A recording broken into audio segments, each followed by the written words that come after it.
My name is Jana Behrens. I'm the Director of Global Education at Amherst College. Thank you so much for being here today. We have a great panelist here to really help you think about teaching and volunteering abroad, and not just what those opportunities are, but some of the complexities around teaching and volunteering in a new location. I'm joined as a moderator by my colleague at Wesleyan University, Emily Groleski. Hi, oh, sorry. Go ahead, Jana. So I'd love to, for our panelists, to kind of kick us off, and if maybe each of you could, say who you are, your organization, and a little bit about your experience, your organization, but also you. And did you study abroad? Did you volunteer or teach abroad? It'd be great to kick us off. Maybe we'll start with Randy. Hi, everyone. My name is Randy, pronouns she, her. It's a pleasure to be here with you today. I am the regional recruiter in Vermont and Western Massachusetts for the Peace Corps. I am a returned Peace Corps volunteer. I served in Ecuador from 2017 to 2019, teaching English as a foreign language. The Peace Corps is a federal government agency, and its mission is to promote world peace and friendship. I also studied abroad a lot, actually, during undergrad. I majored in languages and cultures, so I spent an academic year in Germany. I spent a semester in Spain, and I also actually spent a month in China. So study abroad was a very formative experience for me, and then I went on to teach for a little over 2 years in Ecuador with the Peace Corps. Thanks. Great, thanks. Maybe Erin? Thank you, Jana.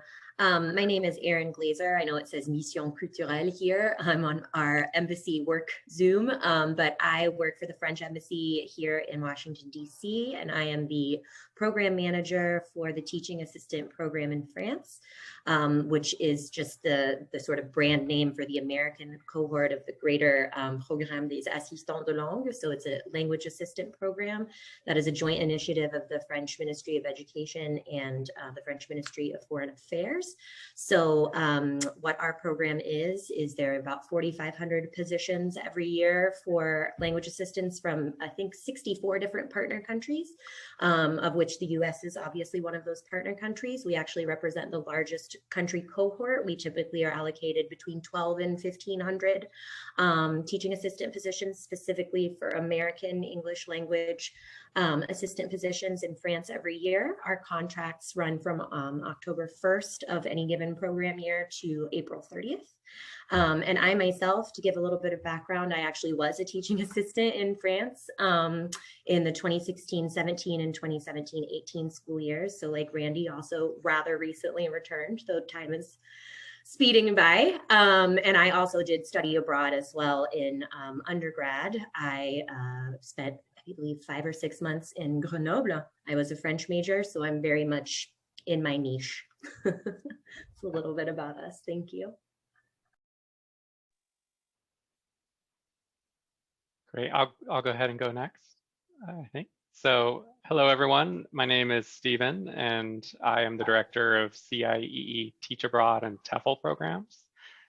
So continuing with the trend, I also studied abroad. I studied in Egypt, and part of my program also included traveling throughout the region in the Middle East. But after college, I really wanted to return to Egypt, and so I returned first as a volunteer and volunteered at an orphanage for 6 months. And then I taught English at a private Egyptian school in Cairo for a year. And then after that, I taught English in Birzeit in the West Bank in the Palestinian territories. So yeah, I studied abroad and taught abroad. And now I'm working with CIEE Teach Abroad and TEFL programs. CIEE is a nonprofit organization that facilitates international education programs, including study abroad programs and obviously teach abroad programs as well. We send teachers to Chile, China, South Korea, Spain, and Thailand. And and we run TEFL certification courses to prepare people to teach English as a foreign language. Thanks, nice to meet you all. Looking forward to talking more. So you guys all did study abroad and work abroad. So I guess the first thing we'd like to know is, what transferable skills do students get from working, volunteering abroad versus studying abroad? And I guess we will go, Stephen, you first, since you just introduced yourself. Yeah, sure. So I think from my, or the way I like to frame it is that teaching abroad can build on a study abroad experience. And so, you know, a lot of like the skills people develop while studying abroad, whether it's language skills, intercultural skills, I think by teaching and working abroad, people can build on them. Or if you didn't have the chance to study abroad, if it doesn't fit into your major or financially you're not able to study abroad, I think teaching abroad is a good alternative where you can have a similar experience, develop similar skills, and it's usually more affordable and more accessible. And I think, you know, there are some differences though. So, you know, for one, most people who work abroad, it's a longer term commitment. So I think often people who are teaching abroad, for example, will spend up to a school year, one school year, teaching and, you know, living and working in that country. Whereas I know the trend in study abroad is, you know, more kind of heading into shorter, or it's, you know, developing so that more people are going on shorter term programs. So I think that's a key difference. So, you know, kind of the more time you're spending in a place, I think there's more to learn, and the experience is also deeper. I think there's more responsibility. You know, as a student, obviously you have some responsibilities, and you might, you know, have work with teachers from the host country. But as a teacher and someone working in a country, you know, you will report to a supervisor and have to navigate cultural differences, you know, in a kind of new work environment. You will work with students from that host country, co-teachers, parents. So you're navigating a lot of different relationships with different types of people, and people who are probably expecting you to adapt to them. Whereas I think when you come to a country as a student, maybe there's the expectation that like, oh, you're a student, you know, maybe we will, you know, we're going to adapt to the student a little bit or meet in the middle. I think often when you're working in an environment, there's more of an expectation that you're going to adapt to the host educational environment, work environment, all that. So yeah, and then in terms of transferable skills, I think the big one is intercultural communication skills. And I think that's applicable to any job you go into and any environment you're working in. You know, if you're American and you come back to North America, obviously within our larger country or national culture, there's lots of subcultures, lots of different backgrounds. And I think, you know, working abroad can help prepare you to work effectively with people from different backgrounds. So, thank you. That's really interesting. Some interesting points in your answer there. So Erin, would you like to go next? Yeah, sure. Thank you. And thank you, Stephen. I really agreed with everything you just said. And to sort of piggyback on the, excuse me, the point about who's expecting who to adapt. I think that is a huge difference between study abroad versus working abroad. I can say that in my own personal experience for sure.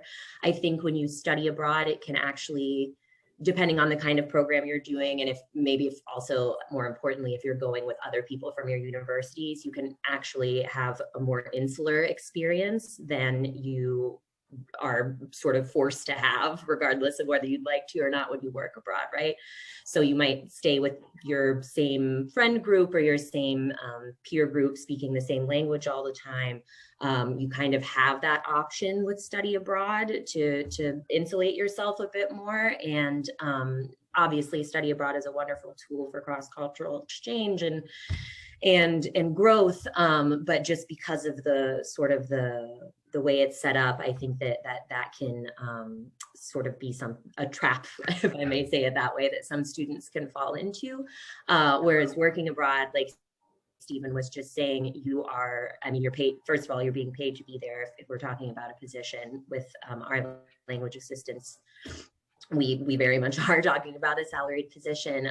So you're definitely beholden to your colleagues and your superiors' expectations when you're working abroad.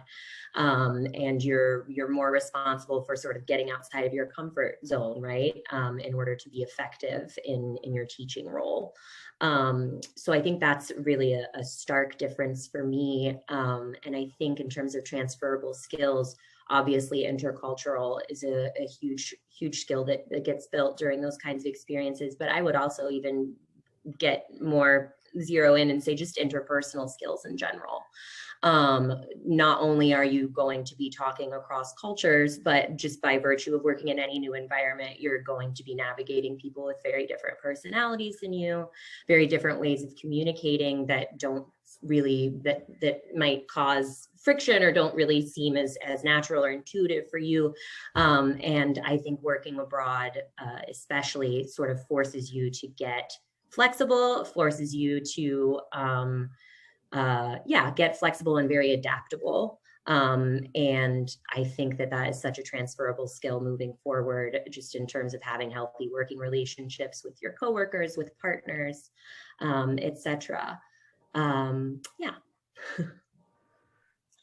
Thank you. And Randy, the Peace Corps experience? Sure. I don't know if there's really much left for me to say. I think Erin and Stephen both summed it up really well, the difference between study abroad and working abroad.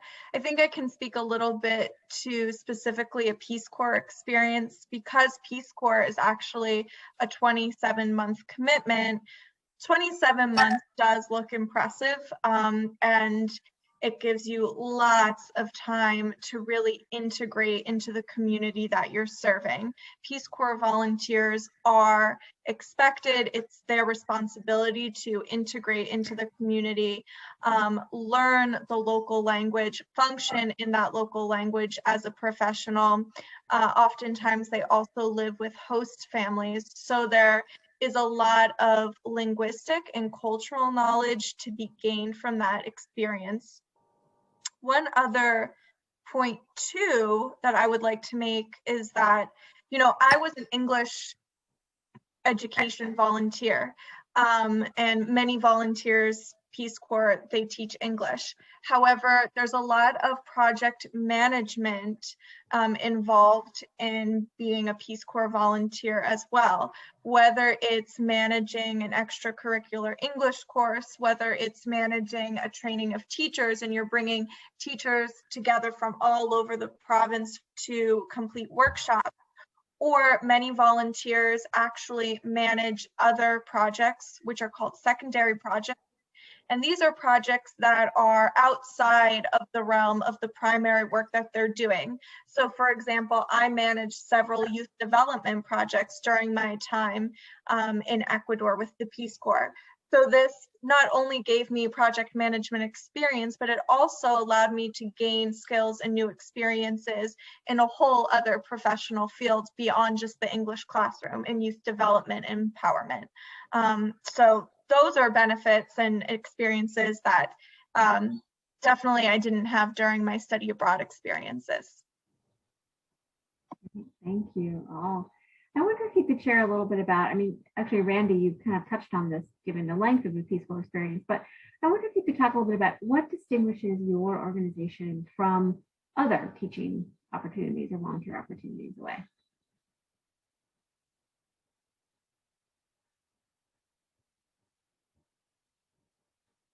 How about Erin? How about you kick us off? Sure. Sorry. Yeah, so great question. I think first and foremost, the fact that similar to the Peace Corps, this is a government run and administered program. So in that regard, it's quite stable. in terms of the number of positions we have on offer every year, in terms of what you can expect your contract to look like. Obviously, for us, assistant experiences will vary widely depending on where they've been placed, what school levels they're in, et cetera. But we still have a very sort of solid outline that we can give to any of our prospective applicants. So in terms of that, I think that kind of makes us stand out a bit, just the sort of the stability. You can sort of always count on us being there. We've actually existed for 115 years. The program started with an accord that was signed between France, the UK, and what was at the time Prussia, I believe. So Austria, Germany area. And so we're planning to stick around.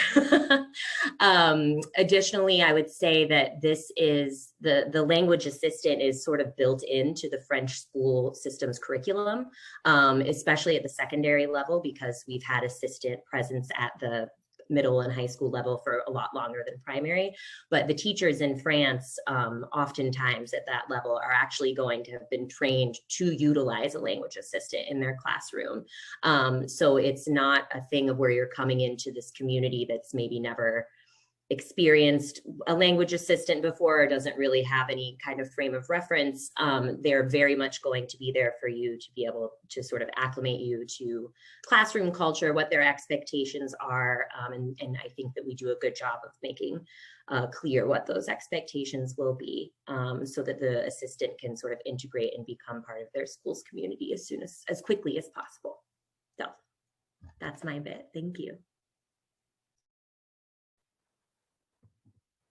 Maybe CIEE, maybe Stephen, you could share. Sure, yeah. So I think, what sets us apart, CIEE apart, or kind of where we fall in the landscape of there's lots of different options in terms of how someone might work abroad or teach English in another country. And I think where we fall is we fall on the side of the spectrum where participants have a lot of support from our organization, in terms of preparing before they leave, help with the visa process when they arrive, orientation, emergency assistance, staff who are basically there to answer call, if they need anything. So like I said, there are a lot of different ways of working abroad and teaching English in another country, one of which is just to go on your own. I mean, if you have studied abroad in another country and you want to return, get a plane ticket and go. It's one option, and find a job when you get there. There's lots of people who do that. That's what I did. And I think if you're comfortable in a particular place, some people have some connections, it's definitely, one option. And then another way people teach English abroad is through recruiter organizations that basically work for the schools and help to find a teacher. And they'll match you with a job, help you find a job, and that's usually about all they do. They match you with a job, and then you're kind of on your own. And then government organizations, obviously, like PeaceCorps, Fulbright, TAPIF, JET in Japan. There's a lot of government organizations where you can have help finding a teaching position, and I think they offer different levels of support depending on the organization. Some of them, you're kind of on your own after you arrive. You get matched with a job, and you're kind of on your own. And with others, I think they have the infrastructure in place to provide more support. And then there's organizations like CIEE and others that provide support. One thing that does set us apart is that we charge program fees in order to cover our services. And our costs, and we don't receive government funding, and so that is a difference with CIEE. So there's a whole range of options, but I think for someone who wants more support and kind of readily available staff who can help them if they're having trouble finding an apartment or have a medical emergency, I think that's those are the kinds of folks who come to the CIEE. This is my son. Great, thank you. Yeah. And maybe Randy, you talked a little bit about kind of length, but what other things about PeaceCorps that kind of make it different than some of the other opportunities? Jana, yeah, again, Peace Corps is a federal agency. You're backed by the federal government, which is really nice. You know, as I mentioned, it is a 27-month commitment, so that does make it different than some other similar agencies. I would say that something else that really helps Peace Corps stand out is the benefit that volunteers receive, not only during service, but after service as well. During service, volunteers receive a housing stipend from Peace Corps, they receive a living stipend from Peace Corps, and they also receive full health and dental coverage. After service, returned Peace Corps volunteers receive a lump sum of money as they're returning to the US to help them adjust. They can use that any way they wish. There's many graduate fellowships that returned Peace Corps volunteers take advantage of to continue their studies. And then there's something called NCE, which stands for non-competitive eligibility. This allows returned Peace Corps volunteers to apply to federal government agencies, and those agencies in turn are more easily able to hire those folks. So the federal government is filled with returned Peace Corps volunteers. So Peace Corps is a fully funded international program, and I would say those benefits help Peace Corps stand out, or you know, makes it a bit of a unique organization. Thank you. Have kind of a challenging question now. So what would you guys all say about those who call these kinds of opportunities maybe voluntourism, or even that they are perpetuating colonial structures, or that they're just existing to you know, further US interests abroad? How can people have a mutually beneficial you know, assignment where the host community is benefiting as much as the participant? And maybe I will go ahead and start with Randy. That is a great question, Emily, and I get this question a lot from prospective volunteers, folks who are interested in applying, and I think it's a really great question that everyone who's going abroad, specifically working in developing countries, should be asking themselves. They should be checking the work that they're doing and thinking about, why am I going here? What's my intention, and what is the overall objective? Peace Corps is actually celebrating our 60th anniversary next week.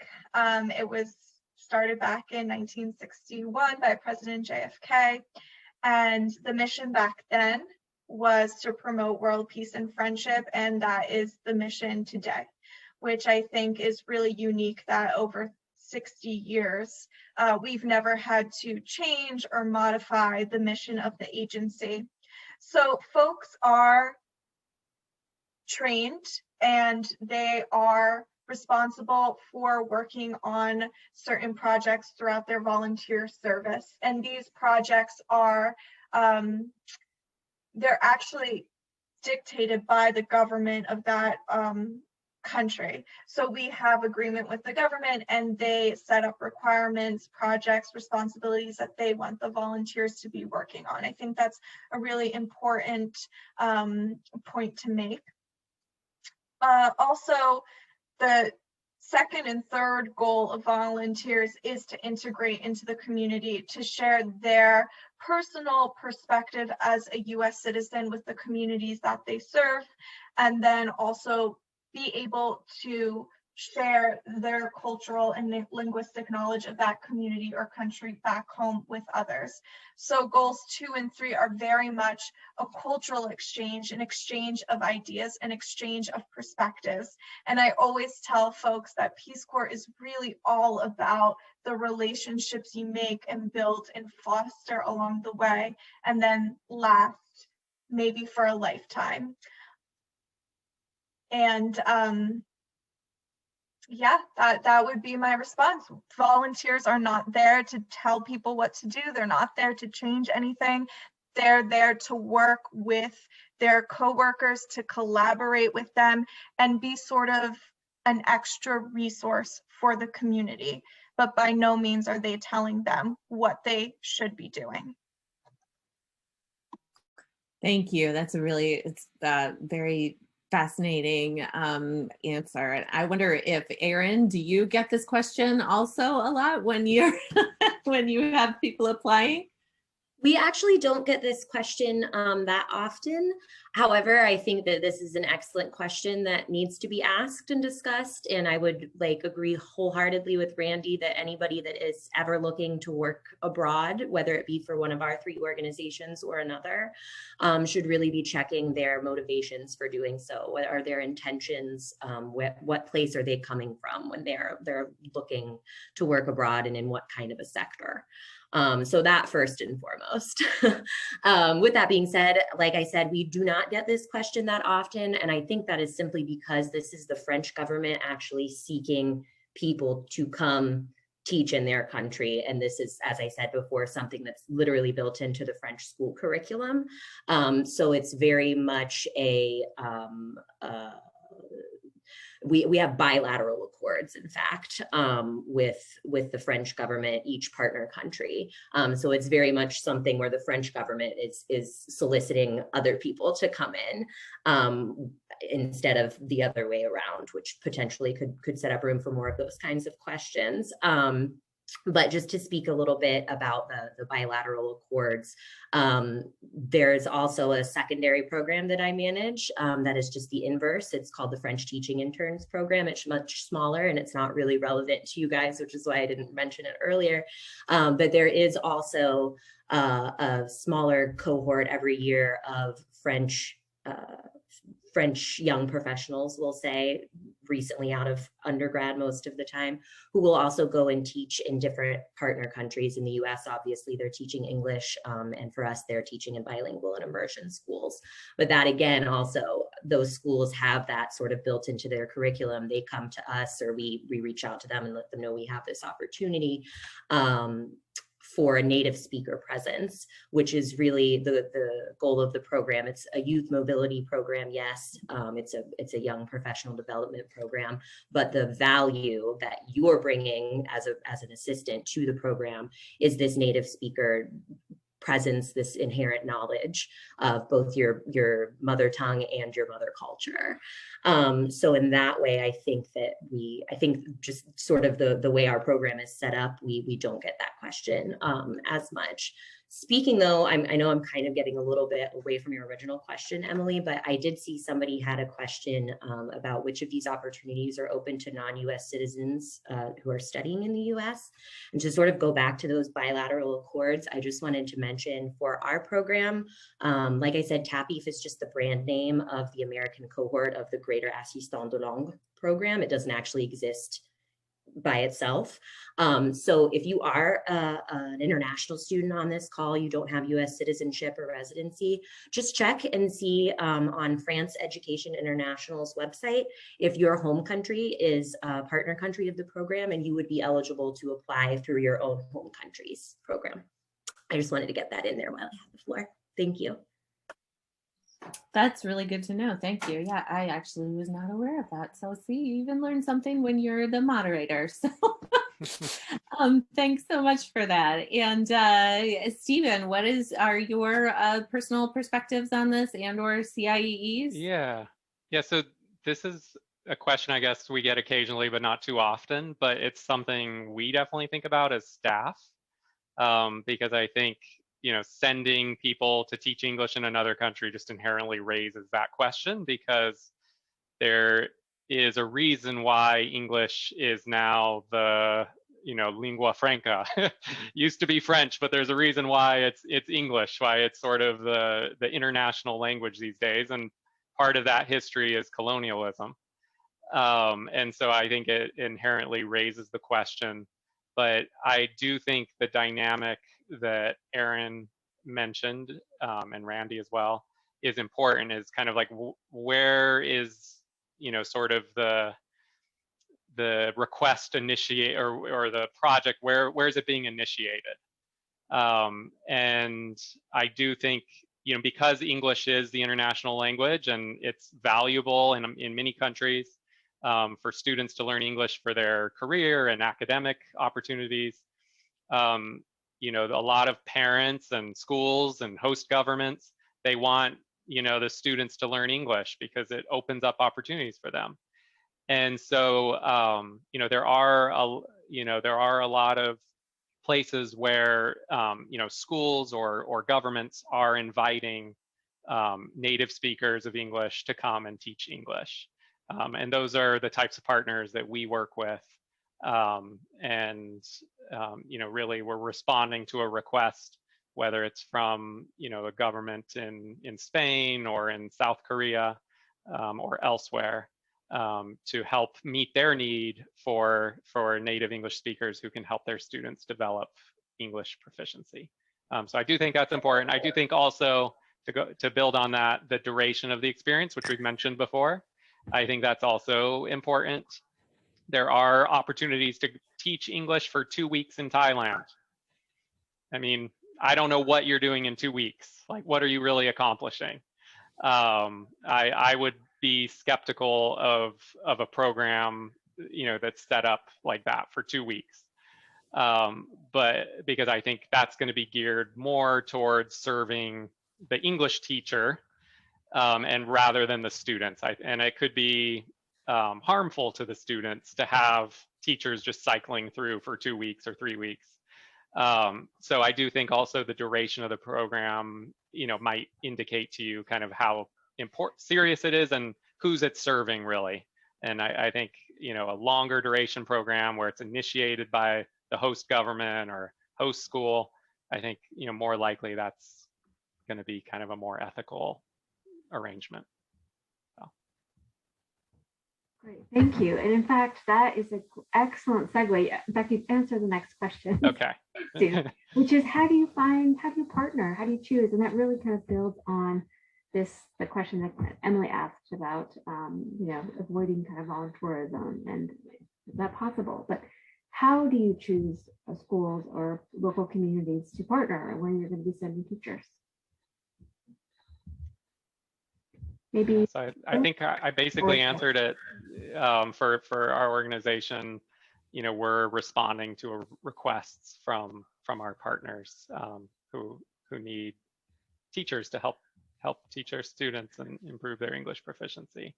Yeah, and Erin, I think you kind of touched on that as well. Yeah, but that is an excellent question, Jana, and we for us in our particular program, this sort of also bleeds into a question just about assistant placement that we get a lot from our applicants. In terms of how we decide who to partner with, obviously this is administered by the French government, so we know that we're talking about French primary and secondary public schools. But on the ground, the way that it works, here in my little office in DC, I do not place you in your specific school locally. The way it works is my colleague from Paris and I get together, normally in person, either in Paris or DC. But unfortunately, this was supposed to be my year to go to France, so I'm still grieving. Excuse me. We are going to have a beautiful week of Zoom calls at the end of March where we have a commission de sélection, a selection commission, where I do a pre-selection of all of the applications we get. And those that make the final cut, we decide where to place them in terms of academy, which is essentially for our purposes like a giant regional school district. And from that point forward, once we place you there and we decide that based on a variety of factors, including assistant preference that they've indicated on their application, we try to take that into account as much as possible. We pass your dossiers on to the rectorat, which is sort of the administrative head of each school, each academy, each giant school district in France. And they are the ones that actually have the local relationships and the local knowledge with schools in their area to know, number one, what schools are going to be good fits. They're not going to place assistants naturally in schools that maybe don't have a developed language program, or maybe there's some other sort of staffing issue, for example, where an assistant wouldn't really fit. We aren't able to have that knowledge. We can't, I don't have enough brain space. So we rely on our partners on the ground at that administrative level to know their schools, to know their school community well enough, and decide where to place assistants and what schools would be the best fit for them based on their profiles. That's us.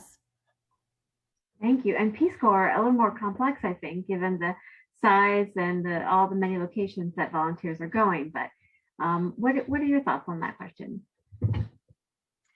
Yeah, so unfortunately, I don't know all of the inner workings of the agreements. That is way above my pay grade. However, I do know that Peace Corps, as I mentioned, they do have formal agreements with the countries that we work in, and those countries specifically choose the types of volunteers that they want to come to countries. So for example, volunteers work in 6 different sectors. They could be teaching math and science, they could be working in agriculture, environment, youth and development. So the country's government, or the host country's government, they decide what type of volunteers they want or what programs they want based on the needs of their country. So some countries have one program, maybe it's English, teaching English. Some countries have health, English, and youth and development. So really the country is telling Peace Corps, this is what we want. This is how many volunteers we want, and we want them to do these exact jobs. We want the health volunteers to be working on HIV/AIDS prevention projects. We want the agriculture volunteers to be specifically working with small family farmers, and so on and so forth. And then actually on the ground, the agencies that we work with, some are NGOs, some are public sector, some are local government agencies. They request from Peace Corps and the government to receive a volunteer. So then volunteers are placed at different institutions throughout the country based on their skills and experiences, and what that specific institution is looking for, what sort of resource they want from the volunteer or support. So yeah, that again, like, I don't know the inner workings as well as Aaron or Stephen, but that is pretty much from a 1,000-foot view up how it works. Great, thank you. Thank you all. So once you've decided where to partner, you've matched the volunteers or the teachers, how do you prepare them for this experience or for their responsibilities? And I think we'll start with Aaron this time. Sure, this is an excellent question. And this is also a question or maybe something that we get feedback on as room for improvement. Which I think also comes from expectations being different than the way things work out on the ground. But the way that prep works is, first and foremost, it's a long process getting accepted to the program to actually getting into France. You have to apply for a visa typically if you're just a US citizen without dual citizenship in an EU country, which we do have some of those. You will be required to apply for a visa, which is probably one of the most complicated administrative processes you'll have to do for your whole time as a teaching assistant. So we have a very detailed handbook. The visa section is probably the longest one. Me and my predecessors have spent many hours rewriting that section. So we do have at the programmatic level, we have what's called the Guide de l'Assistant, so the Assistant's Guide, which is published by France Education International every year and is relevant to anybody doing the program. But for the American cohort specifically, since we are such a huge cohort and that kind of cancels out a lot of our human resources capacity just because we have about 12 to 1400 assistants every year. We do have a specific handbook that, again, me and my predecessors have written and rewritten over the years. That is completely in English. So if you're in a bind and you just need to quickly look something up and you don't want to search through the French guide, you can always come to that American handbook, which is also, again, very specific towards what you're going to be experiencing as a US citizen trying to do this program, especially in terms of the visa process. Now, on the ground, when you actually get to France, and I'll speak a bit from personal experience here, I think, like I said, technically our contracts start on October 1st every year, but naturally some years that's a Saturday. So I think I arrived a couple weeks ahead of time, but technically my contract would have started on a Saturday, but that following Monday, I was in the primary level, any primary level assistant in my region came to sort of the administrative building of the Éducation Nationale, and we had a day-long, I'm sorry, I'm doing franglais, I keep wanting to say formation. We had a day-long training. It was our first assistant training, and we had those periodically throughout the rest of the year. Every 2 months or so, we would meet with what's called a pedagogical counselor.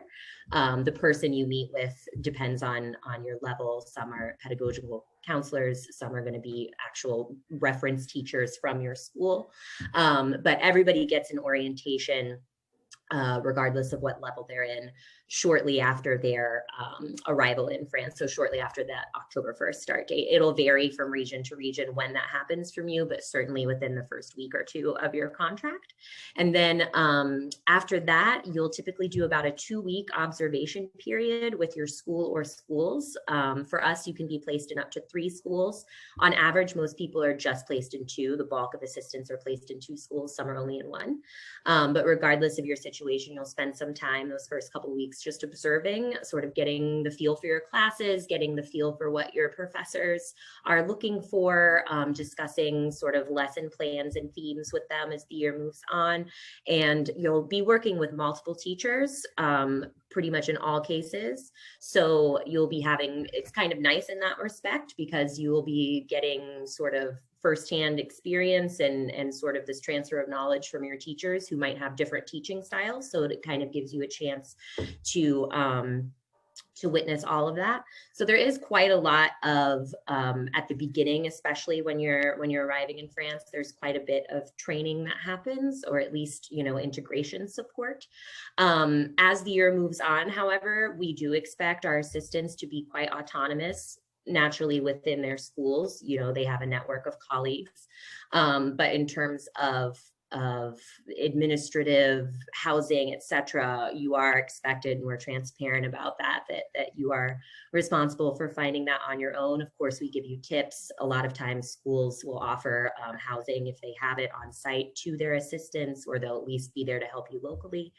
But with the advent, or not the advent, I should say, but with the necessary rise in popularity of Zoom and webinars like this, we are also planning to incorporate a pre-departure session, which is something we haven't done before. We've really relied on that handbook and a lot of mass emails from me to prepare people to leave. And so, of course, you do have all the information you need in that handbook, but it's definitely different being able to communicate with somebody or have somebody, even if it's not physically present, but at least present in front of you on the screen, that can sort of talk you through different points, maybe touch on specific potential issues that maybe could arise, point out to you.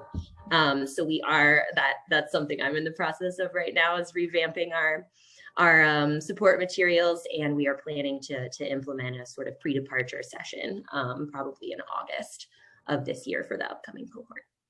Sorry, that was very long-winded. Thank you, guys. That was really, you said it was, it sounds like you are, just in the middle of improving the process. So I wish you all the best with that.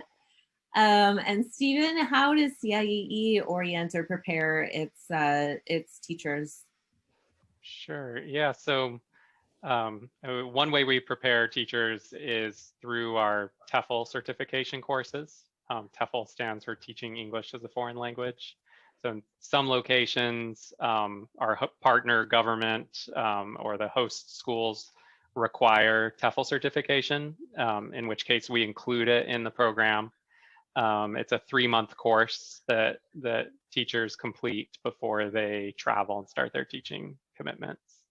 And then for all of our programs, we have an online pre-departure course that helps prepare them for, the local educational system, makes them aware of kind of what to expect in terms of the local education system, how they work with co-teachers in that location, and, what to expect in terms of housing, medical care, logistics like that. And then when people arrive on site, our staff deliver an orientation on site. And we usually include alumni in that, which is fun. It's, it's always helpful to have alumni from the program, share with the new teachers what their experience was like and give them tips. And then we have, our staff are available for support throughout their time in country. Great, thank you. So you already have an online course, so maybe you could get together with Aaron to compare notes. Doing this online. I feel like everybody's, if you're not already there, everybody's heading that way. Yeah. So how about PeaceCorps? I think you talked a little bit about orientation in one of the previous questions, but can you talk a little bit more about the preparation process? Absolutely. I've referred to PeaceCorps being a 27-month commitment several times now, and people may know that PeaceCorps is 2 years, which is 24 months. Yeah, the actual volunteer service is 24 months. The first 3 months is training. So you, as a volunteer, you meet in a city in the US for what is called staging. And this is when you meet up with all of the other volunteers in the cohort. And you have about a 2-day orientation workshop, introduction to PeaceCorps. Then you fly down, or, well, for me, it was down because I was going south to Ecuador. But then you fly in any direction to the country that you'll be serving in. And then you begin PeaceCorps training. So at this point, you're actually not a PeaceCorps volunteer. You're what we call a PeaceCorps trainee or a PCT. And training is anywhere from 2.5 months to 3 months, depending on the program. And the training consists of several key components. The first being rigorous training in the area of technical expertise that you'll be serving in. For me, that was teaching English as a foreign language. I actually have a master's degree in applied linguistics, so I personally felt pretty prepared. But they also, during that time, set us up with practicums or internships. So we were placed at a school throughout Quito, and we went to that school 2 or 3 days a week to start training, teaching English. Other components that comprise the training period are language and culture. So every volunteer or trainee at this point undergoes a pretty hefty language and culture training. Safety and security, you learn about risks in the country, in the specific area that you'll be working, and how to best mitigate those risks and what exactly to do in the case of an emergency. You also learn about health and how to maintain your health throughout the 27 months, mental health, physical health, emotional health. So really this training is to set PeaceCorps trainees up to have a successful, safe, and healthy volunteer service. And then at the end of that training period, you swear in, usually at the US embassy in that country, and you officially become a PeaceCorps volunteer then, or a PCV, and begin your 24 months of volunteer service.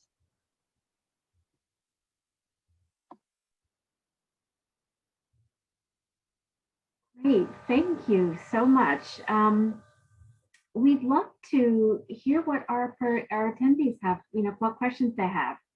I think that this would be a great opportunity for, those of you that are thinking about different types of, teach abroad, volunteer abroad, and different time lengths, to ask, our panelists, which really represent a range of different kinds of experiences. And I would say, you might have technical questions, but you also may have questions more broadly about some of these, challenges of actually being a volunteer. So feel free to ask any question.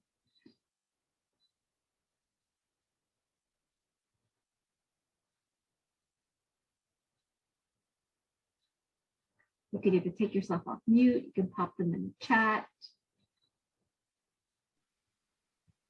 I think while you're thinking of questions, I want to give a big shout out to our college career offices, because they are, the holding place of so many opportunities. We have 3 really great and well-known programs represented here today, but there are just so many more available for you. So I would say don't forget to connect with your college's career office.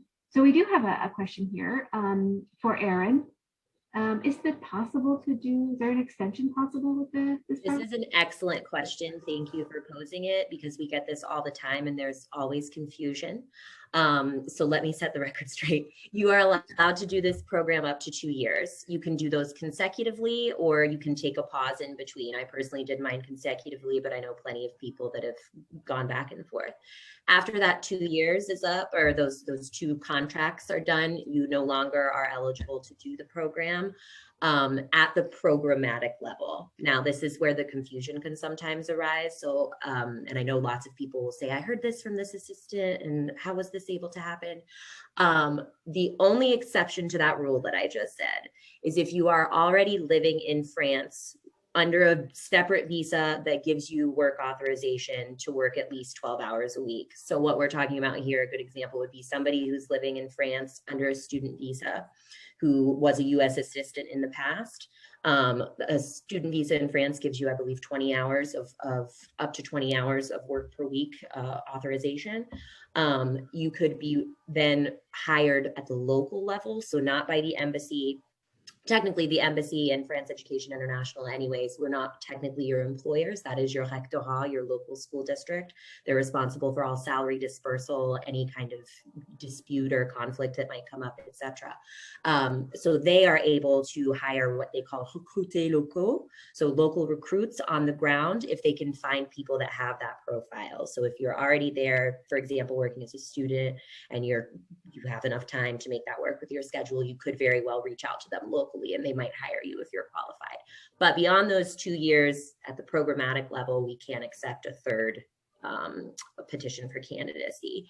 In terms of extending, again, this is something that is possible, but by no means guaranteed, and also is something that is negotiated at the local level with your rectorat. Some assistants maybe can get a month or 2 added on, because the French school year actually extends into about mid-June typically.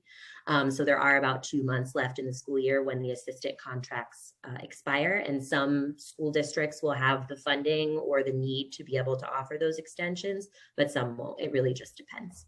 Thank you for that question. What other questions do people have?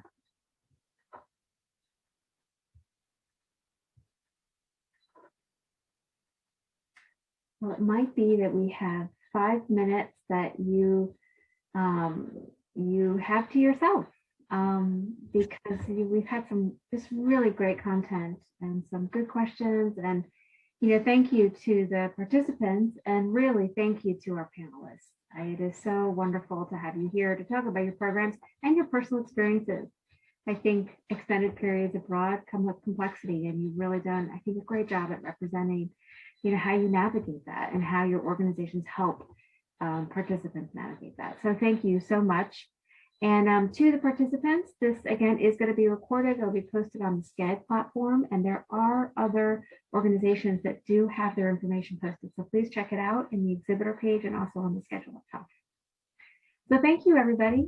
Thanks for coming today. Thank you for having us. Thank you so much. Thank you, everybody. Thank you.